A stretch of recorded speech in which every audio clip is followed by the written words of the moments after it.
Hello नमस्ते, मेरा नाम है निधि नागौरी और आपका फिर से स्वागत है मेरे चैनल पर। जब हम कॉलेज कर रहे होते हैं या हम क्लास 12th में होते हैं, 10th में होते हैं, तो हमेशा हमेशा ये कहा जाता है कि पढ़ाई तो ठीक है, प्रोफेशनल क्या करना है उसके साथ वो भी सोच लो, करियर में क्या करना है वो भी सोच लो। जब हम इतने छोटे होते हैं, 16 साल के, 18 साल के या 20 साल के, हमें समझ नहीं आता कि हमारे इंटरेस्ट है कहाँ, कि हमें क्या करना चाहिए। पर फिर हमें लगता है कि शायद प्रेशर बहुत ज्यादा है सोसाइटी का। शायद एक आधा कोर्स तो परस्यू कर ही लेते हैं।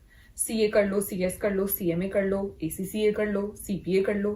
बहुत सारे लोग बहुत सारी एडवाइसेस देते हैं, बहुत ओपिनियंस होते हैं, बट कोई ये नहीं कहता कि कॉलेज कर लो, उसके बाद देख लेना कि आगे क्या करना है। हमें लगता है कि हम शायद कहीं पीछे छूट जाएंगे इस रैट रेस में।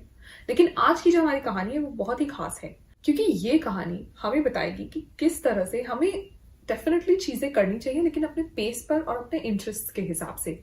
आज की हमारी मेहमान है टीना, जिन्होंने कॉलेज खत्म होने के बाद एक नौकरी ज्वाइन की। उसी नौकरी के दौरान उन्हें हैमिल्टन बर्म्यूडा जाने का मौका मिला और करंटली वो वहीं काम कर रही हैं। तो कैसे हुआ ये सब, कैसे उन्होंने ट्रांजिशन किया, कैसे उस नौकरी के दौरान उन्होंने डिसाइड किया कि उन्हें आगे कौन सी प्रोफेशनल डिग्री चाहिए, कैसे उन्होंने अपने ऊपर इन्वेस्ट किया अपना टाइम और किस तरह से अपने करियर को मूव फॉरवर्ड किया, ये हम सब जानेंगे टीना से। लेकिन उसके पहले do not forget to like, share and subscribe. और अब सीधा चलते हैं और जानते हैं कि कैसे एक कॉलेज से पास आउट अंडरग्रेड लड़की पहुंच जाती है बर्म्यूडा हैमिल्टन में।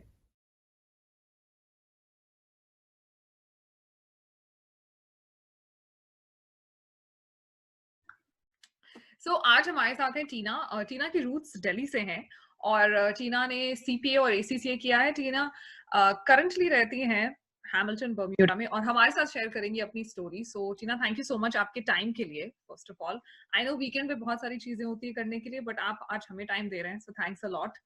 और लेट्स स्टार्ट आपके इंट्रोडक्शन के साथ। Thank you Nidhi. My name is Tina और जैसे निधि ने कहा मैं दिल्ली से हूँ। मैंने अपनी सारी पढ़ाई इंडिया से ही करी थी, दिल्ली से। और यहाँ आने के बाद, बर्म्यूडा आने के बाद मैंने अपना सीपीए भी कंप्लीट किया। तो एसीसीए जो है वो मैंने 2011 में शुरू किया था, दिसंबर में। एंड मुझे कुछ लगभग 4 साल लग गए उसे कंप्लीट करने में। I think 3.5 years I would से। February 2015 मैंने क्वालिफाई किया था एसीसी के लिए। एंड उसके बाद काफी अपॉर्चुनिटीज आई हैं मेरे रास्ते। एंड उसके बाद मैंने यहाँ बर्म्यूडा मूव करने का डिसीजन लिया और आज मैं यहाँ हूँ। सो टीना, आपने ये एसीसीए की जर्नी कैसे स्टार्ट की एंड कैसे था ये पूरा प्रोसेस, कैसे डिसाइड किया कि एसीसीए करना है? एक्चुअली लाइफ ने मेरे लिए डिसाइड किया कि एसीसीए करना है। ये डिसीजन मेरा बिल्कुल नहीं था, ये मेरे पास आया।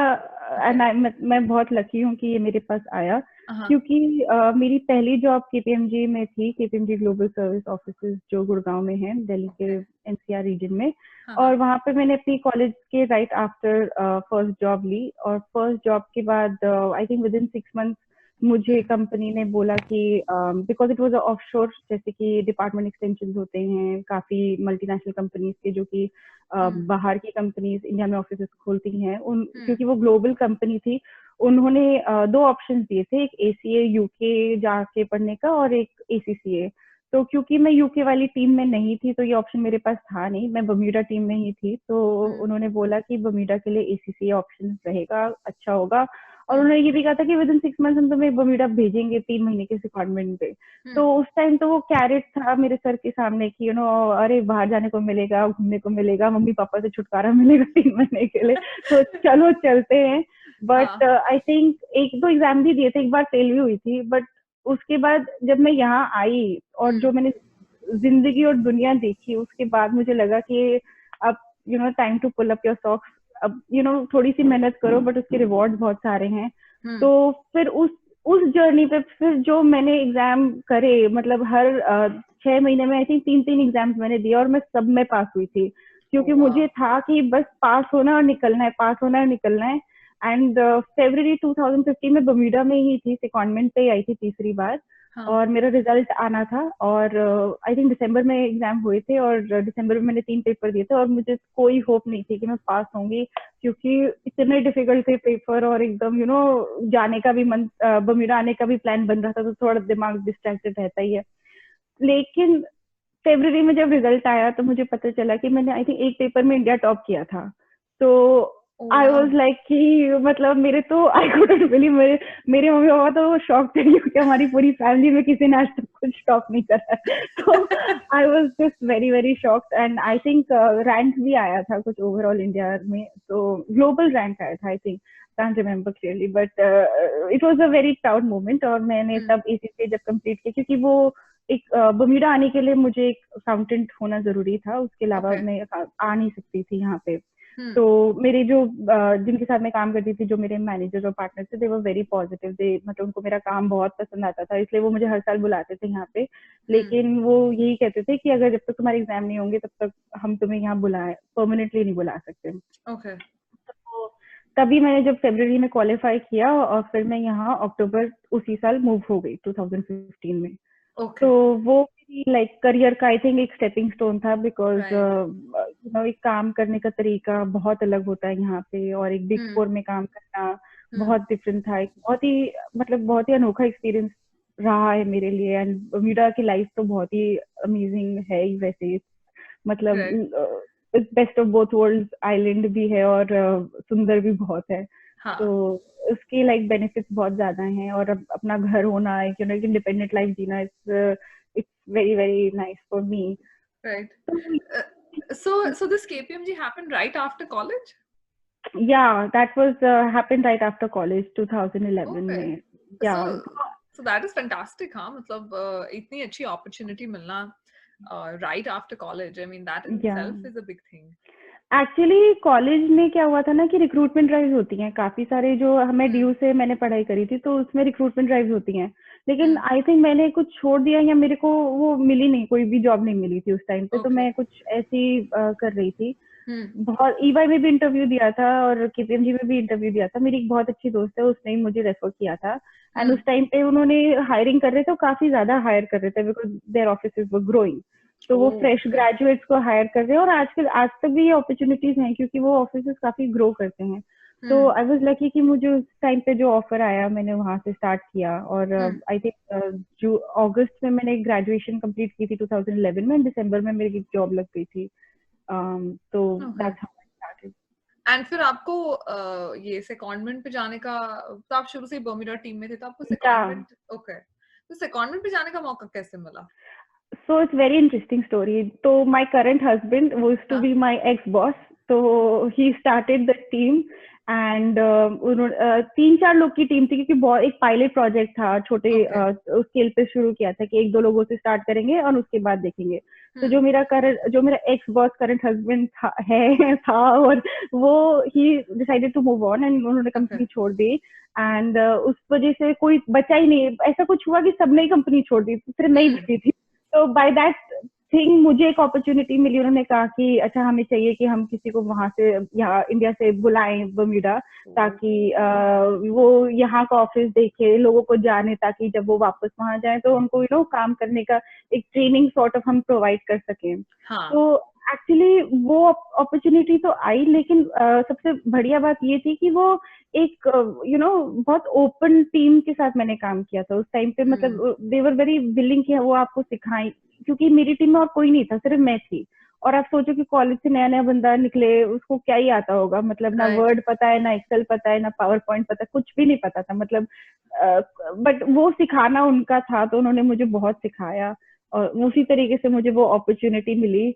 तो आई थिंक लास्ट ईयर ही मैंने पहली बार अपनी लाइफ में KPMG के अलावा कहीं और जॉब करी है, मतलब वरना मेरे 7-8 साल जिंदगी के वहीं से शुरू हुए थे। And it was like a huge, like a marriage, आप कह सकते हो, क्योंकि आप किसी कंपनी के साथ कितने टाइम काम करो तो बहुत इमोशनल एक कनेक्ट हो जाता है, बहुत मुश्किल होता है उसको विड्रॉ। राइट। एंड आपको जिस एज में ये अपॉर्चुनिटी मिली, दैट इज आल्सो अमेजिंग, इतने यंग एज में ऐसी अपॉर्चुनिटी मिलना। And to do that without any, क्या बोलते हैं, जो CA हम कहते हैं इंडिया में, या CPA जो भी है, लोग जनरली पहले करते हैं ये और फिर उन्हें ऐसी अपॉर्चुनिटीज मिलती हैं। That's true. सो आपको क्या लगता है कि ये अभी भी आप देख रहे हो कि क्या लोगों को कॉलेज से हायर करते हैं, क्या अभी भी टीम्स हैं ऐसे जो इंडिया में बैकएंड होता है? या एंड आई थिंक आज के डेट में तो मतलब लो कॉस्ट jurisdictions में तो जितनी ये ग्लोबल कंपनीज हैं, they trying to move and oh set up offices, तो वो अपॉर्चुनिटी काफी साल तक है, ऐसा नहीं है, क्योंकि Bermuda was not the only option, UK था, यूएस है, कनाडा है, काफी जितनी भी टीम्स थी, जितने भी लोगों, जिन जिन टीम्स में वो लोग थे, उन सबको ये अपॉर्चुनिटी मिली है। बट वो है, वो आपके ऊपर है कि आप उसे अपॉर्चुनिटी की तरह देखते हो, कि आप उसे एक बर्डन की तरह देखते हो, कि आप सोचते हो कि आपको पढ़ाई नहीं करनी है, कि आपको कोई शॉर्टकट लेना है, क्योंकि शॉर्टकट नहीं है। तो आप, ये आपके ऊपर, मतलब उन्होंने आपको वो अपॉर्चुनिटी वो आपको देते हैं, बट आप उसको एक अपॉर्चुनिटी की तरह देखते हो कि नहीं देखते हो, वो आपके ऊपर है। I completely agree with you. So, so आप यहाँ पर आप आने लगे, secondment करने लगे, तो यहाँ पे जो आपके bosses थे, क्योंकि आप इतने नए थे, उन्होंने आपको सिखाया भी और फिर आपको retain भी किया. So, आपको ऐसा लगा कि कुछ ऐसा था जो कि आपने अलग किया हो compared to others, या फिर I think yes, I think my personality in itself was कि मतलब मैं इतनी excited थी यहाँ आने के लिए, मतलब once in a lifetime opportunity थी, मैं I put myself out there, ऐसा नहीं था कि मैंने hold back किया हो, या मैंने मेहनत नहीं करी हो, या मैंने अपना best foot forward नहीं किया हो, because मैं नहीं चाहती थी कि मैं वापस जाके ये बोलूँ कि यार कुछ regret है। तो मैंने उनसे सीखा भी, जो भी मेरे सीनियर्स थे या जो भी मेरे मैनेजर्स थे, मैंने सबसे सीखा, उनसे बोला कि आप मुझे बताओ कि ये काम मैं नहीं ठीक कर रही, तो आप मुझे फीडबैक दो कि मैं उसे ठीक से कर सकूं। एंड मतलब as a person I think मैं बहुत सोशल और पर्सनल हूँ, to build a relationship, specially तभी मैं कहती हूँ कि केपीएमजी में जितने लोगों के साथ क्या था ना, मैं वो एक इमोशनल कनेक्शन क्रिएट किया, जिसकी वजह से मैं इतने साल वहां रही। अदरवाइज आप एक कंपनी में अगर आप सोचते हो कि सिर्फ एक 9 to 5 है, या आप सिर्फ जॉब कर रहे हो, तो आप वो एक कनेक्शन क्रिएट ही नहीं कर सकते। तो it came from that building that relationship जिनके साथ मैंने वो काम किया। हाँ, तो वही वही वही कि आपका नेटवर्क बहुत स्ट्रांग होना चाहिए। आपको हमेशा you have to push yourself out there, और इजी तो किसी के लिए नहीं होता है, हम सबके लिए मुश्किल ही है। हाँ, एंड इवन विदाउट, ऐसे नहीं है कि बहुत लोग, तो इंडिया से मैं पहली लड़की थी जो पहली as a person, I was the first person from to come to Bermuda, and even to come to Bermuda it wasn't easy, क्योंकि किसी को पता नहीं था वीजा क्या है, इमिग्रेशन लॉज क्या है, कि यूएस के थ्रू जाएंगे कि कनाडा के थ्रू जाएंगे, किस तरीके, क्योंकि आप किसी भी ऑनलाइन पोर्टल पे अब जाके आपको शायद इन्फॉर्मेशन मिल जाएगी, लेकिन उस टाइम पे कुछ भी नहीं था। तो कॉल करके बात करना कि वो एक डिटर्मिनेशन आपके अंदर होनी चाहिए। आप बोल सकते हो कि एचआर क्यों नहीं बता रहा है, ये ट्रैवल डेस्क क्यों नहीं बता रहा, बट उनको कुछ नहीं है, और वो नहीं बताएंगे तो आप नहीं जा पाओगे। तो आई वॉज इन्वेस्टेड इन कि मुझे ढूंढना है, मुझे पता करना है, मुझे जाना है, चाहे कुछ हो जाए। तो ये डिटर्मिनेशन आपके अंदर से जब तक नहीं आती, तब तक वो आप अपॉर्चुनिटी सीज करो या नहीं करो, वो भी आपके ऊपर ही है। राइट। एंड सो ये आपने 2011 में ग्रेजुएशन किया, आपने 2011 एंड में आपने काम करना चालू किया। बर्म्यूडा पहली बार आप कब गए? 2013 जनवरी टू मार्च। सो बेसिकली एक साल के बाद आपको जाने का मौका मिल गया। सो इसका मतलब है कि ये कोई बहुत ज्यादा ऐसा नहीं कि डिफिकल्ट है, या कुछ डेफिनेटली आपको बहुत मेहनत करनी पड़ती है काम में, बट ऐसा नहीं कि आपके स्कोर्स या रैंक या ये सब कुछ डिसाइड करते हैं। और to be very fair Nidhi, in my college I was probably a loser, like मतलब जिसे कहते हैं ना कि किसी पढ़ाई में कोई इंटरेस्ट नहीं होता है, जिसे मतलब मेरी अटेंडेंस इतनी पुअर थी, मेरा कोई पढ़ाई में कोई स्कोप नहीं था। ऐसा नहीं था कि मैं बहुत एक ए रेटेड स्टूडेंट थी उस टाइम पे, लेकिन केपीएमजी में आने के बाद जब वो करियर आपको अपना खुद बनाना होता है, या आपको खुद एक ड्राइव या डिटर्मिनेशन दिखानी होती है, तब आप मेहनत ज्यादा करते हो, क्योंकि आपके पास कोई ऑप्शन नहीं है। तो और वो अपॉर्चुनिटीज सबके पास होती है। एंड इवन आई थिंक जो बर्म्यूडा तो छोटी टीम थी, बट यूके वाली जो टीम थी उसमें तो बहुत लोग हैं, like 300 400, I am just saying numbers allowed, but बहुत लोग हैं उधर, और उनके यहाँ भी अपॉर्चुनिटीज हैं कि एसीए करना है, कि एसीसीए करना है, और आप ये सारे एग्जाम्स, आई थिंक एसीसीए के तो हमने इंडिया से ही दिए थे सारे एग्जाम्स, तो ये भी नहीं है कि आपको कहीं बाहर जाने की जरूरत थी। और आई थिंक अब तो उन्होंने वो मल्टीपल चॉइस भी कर दिया, पहले वो सारे थे कि आपको थ्योरी पेपर्स होते थे, तो सारा कुछ वो करना होता था। बट ये अपॉर्चुनिटी है, ये स्पेशली ग्लोबल ऑफिसेज वो तो चाहते हैं कि आप अगर अपनी फर्दर स्टडीज करोगे तो आप कंपनी के लिए ज्यादा वैल्यूएबल होगे। एग्जैक्टली। तो वो तो है। और जब आप फर्स्ट टाइम आए थे तो आपको याद है एक्सपीरियंस कैसा था? बिकॉज यू आप बहुत यंग भी थे, you know. I was 21 years old, 23, 22 years old when I first came to so Bermuda. हाँ, सो यू नो 22 साल का यू नो Yeah, जब इंसान जाने मिलता है बाहर, वो भी yeah. अपने करियर की वजह से, Mm-hmm. That is a big thing. तो आपको याद है कि वो एक्साइटमेंट कैसा था? और Priceless, Nidhi, it was priceless. I had never stepped, मतलब मैं इंडिया से कभी बाहर आई थिंक उससे पहले गई नहीं थी, and it was my first trip outside India. And जो लेवल की इंडिपेंडेंस मैंने फील की थी ना, it was liberating. As a woman from India, I think it was liberating to feel कि मैं ये चीज मैंने अपने कंधों पे अपने आप से अर्न करी है। I think I come from a very good family, तो मतलब ऐसा नहीं था कि आई डिडंट हैव अमेनिटीज या कोई भी ऐसी चीज, बट क्योंकि ये मैंने खुद अपने लिए किया था, it was way more priceless than any other thing I could possibly own in life. तो यहाँ मैं पहली बार आई, मैंने अपने दोस्त बनाए और वो दोस्त जो थे वो भी नए थे, तो हम पूरा लाइक हर वीकेंड आइलैंड एक्सप्लोर करते थे, हर रोज लेट काम करते थे क्योंकि ऑडिट है, तो बिग फोर में ऑडिट लाइफ तो बहुत ज्यादा मेहनत की होती है। But with even without that हमने बहुत एक्सप्लोर किया। एक कैमरा था मेरे पास, तो हम आइलैंड की हर हर हर पत्थर की फोटो लेकर के मैं खुश हो जाती हूँ। मैंने जब अपनी मम्मी को दिखाया तो बोलती सारे पत्थर सेम लगते हैं, पता नहीं कितने पत्थरों की फोटो ली।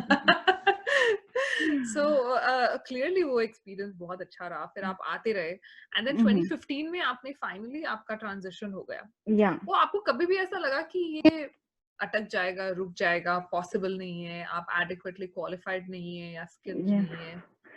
मतलब उस टाइम को सोच के लगता है कि थैंक गॉड के पास हो गई, वरना क्योंकि यू नो कभी भी आसान नहीं होता, और बहुत आसान आप आसानी से लेट डाउन फील कर सकते हो या डिमोटिवेटेड फील कर सकते हो, क्योंकि आपको लगता है आपके पास नहीं हो रहा, या आप थक गए हो पढ़ के, आप थक गए हो, यू नो हर 6 महीने में पेपर आने वाले, हर 6 महीने की क्या मतलब कोई भी छुट्टी आपकी अपनी नहीं होती, आपको लगता है कि आसान है कि मैं गिव अप कर देती हूँ, मम्मी को शादी करा देंगे, कोई बात नहीं, वो ज्यादा आसान है।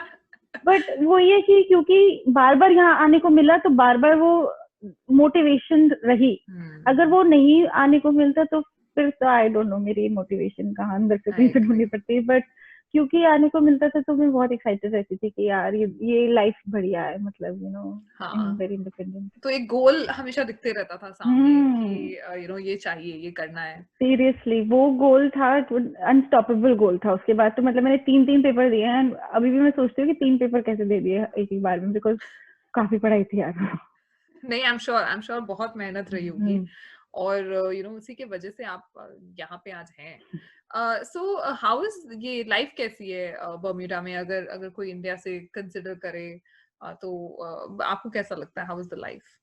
I think perfect would be the word, at least for me personally, because like you know without, and I think it's relevant here because जब मुझे पता था ना कि मुझे यहाँ move करना है ना, मैं बहुत determined थी। तो इवन जो मेरे हस्बैंड है उनको मैंने बोला कि आप 1 साल पहले मुझसे चले जाओ, बिकॉज वो सीए है already, so he could find a job at KPMG only. तो फिर या we in fact up until I think 2 years ago we only worked together in the same office, so it's been a crazy journey.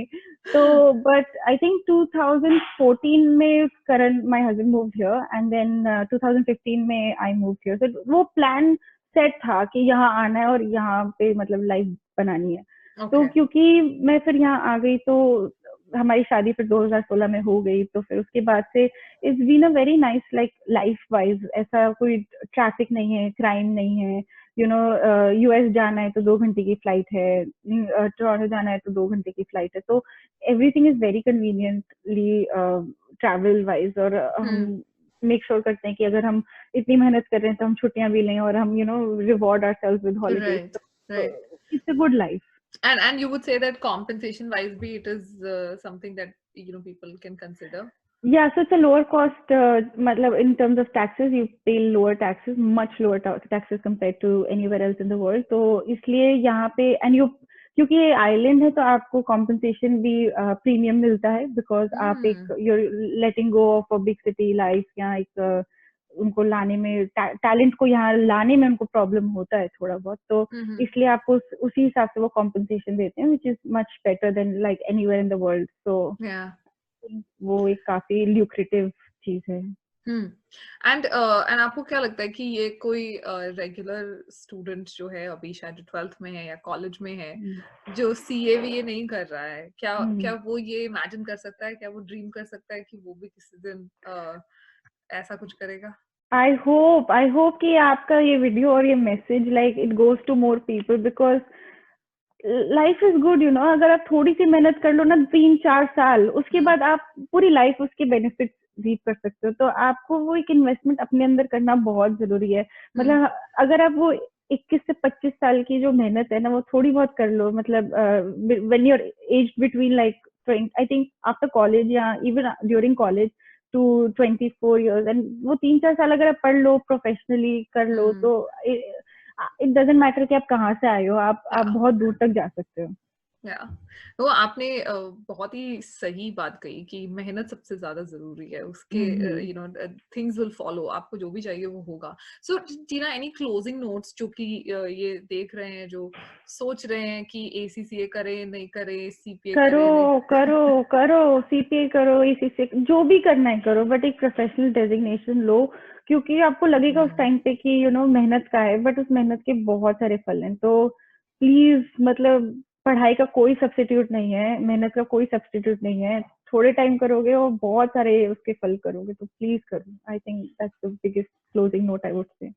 Okay, thank you so much Tina. And guys, Tina का LinkedIn link नीचे है, अगर आप को सवाल हो तो आप प्लीज उन्हें डेफिनेटली रीच आउट कीजिए। Tina, I have to tell you this कि ये बहुत इंस्पायरिंग स्टोरी है, यू नो, बिकॉज जनरली क्या होता है, हम इंडिया से बहुत ही कंपेटिटिव कंट्री है, राइट? हम जब बड़े होते हैं हमको कहा जाता है कि कुछ साथ में ही कर लो, कॉलेज के साथ में ही CA कर लो, कॉलेज के साथ ही CS कर लो। आपने नहीं किया, बट उससे कुछ फर्क नहीं पड़ा। आप कोई आज भी फर्क नहीं पड़ा। जब मर्जी करो यार। अभी भी मतलब 8-9 साल बाद भी मैं सोचती हूँ कि मैं और क्या पढूं जिससे कि मैं अपने आप को सिखा पाऊं। और इसलिए नहीं क्योंकि एक जॉब की वजह से, क्योंकि आप अपने अंदर इन्वेस्ट कर रहे हो, आपकी नॉलेज ही सब कुछ है। तो अगर आप यू नो अपने अंदर नहीं इन्वेस्ट करोगे तो कोई और आप में कैसे करेगा। तो आपको अपनी नॉलेज बढ़ानी है। वो एक लर्निंग प्रोसेस लाइफ लॉन्ग का है, ये कोई 5-6 साल की बात नहीं है। But start with that and then you will get there eventually. Agreed. Well, Tina, all the very best. I can see आप बहुत अच्छा करेंगे wherever you are. Thank you. And thank you so much for your time again. Thank you, Nidhi.